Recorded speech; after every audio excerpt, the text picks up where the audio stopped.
لیکن اس درخت کے پاس نہ جانا، نہیں تو ظالموں میں ہو جاؤ گے۔ پھر شیطان نے دونوں کو اس درخت کے بارے میں پھسلا دیا اور جس عیش و نشاط میں تھے اس سے ان کو نکلوا دیا۔ تب ہم نے حکم دیا کہ بہشت بری سے چلے جاؤ، تم ایک دوسرے کے دشمن ہو، اور تمہارے لیے زمین میں ایک وقت تک ٹھکانہ اور معاش مقرر کر دیا گیا ہے۔ پھر آدم نے اپنے پروردگار سے کچھ کلمات سیکھے اور معافی مانگی تو اس نے ان کا قصور معاف کر دیا۔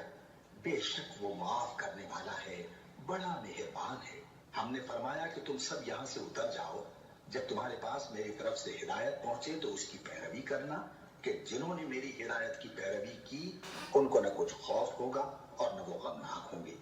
اور جنہوں نے اس کو قبول نہ کیا اور ہماری آیتوں کو جھٹلایا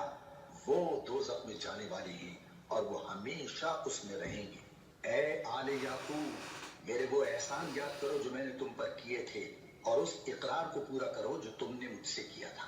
میں اس اقرار کو پورا کروں گا جو میں نے تم سے کیا تھا، اور مجھی سے ڈرتے رہو۔ اور جو کتاب میں نے اپنے رسول محمد صلی اللہ علیہ وآلہ وسلم پر نازل کی ہے،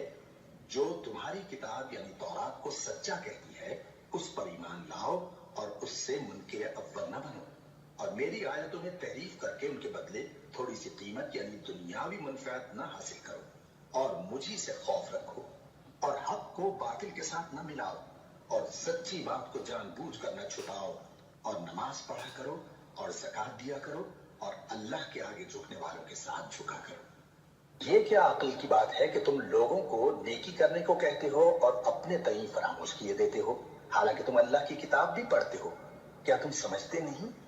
اور رنج و تکلیف میں صبر اور نماز سے مدد لیا کرو، اور بے شک نماز گراں ہے مگر ان لوگوں پر گراں نہیں جو عجز کرنے والے ہیں، جو یقین کیے ہوئے ہیں کہ وہ اپنے پروردگار سے ملنے والے ہیں اور اس کی طرف لوٹ کر جانے والے ہیں۔ اے یعقوب کی اولاد، میرے وہ احسان یاد کرو جو میں نے تم پر کیے تھے، اور یہ کہ میں نے تم کو جہان کے لوگوں پر فضیلت بخشی تھی۔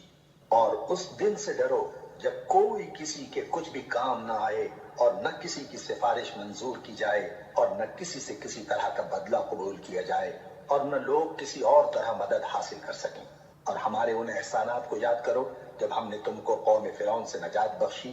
وہ لوگ تم کو بڑا دکھ دیتے تھے، تمہارے بیٹوں کو تو قتل کر ڈالتے تھے اور بیٹیوں کو زندہ رہنے دیتے تھے، اور اس میں تمہارے پروردگار کی طرف سے بڑی سخت آزمائش تھی۔ اور جب ہم نے تمہارے لیے سمندر کو پھاڑ دیا، پھر تم کو تو نجات دی اور فرعون کی قوم کو غرق کر دیا،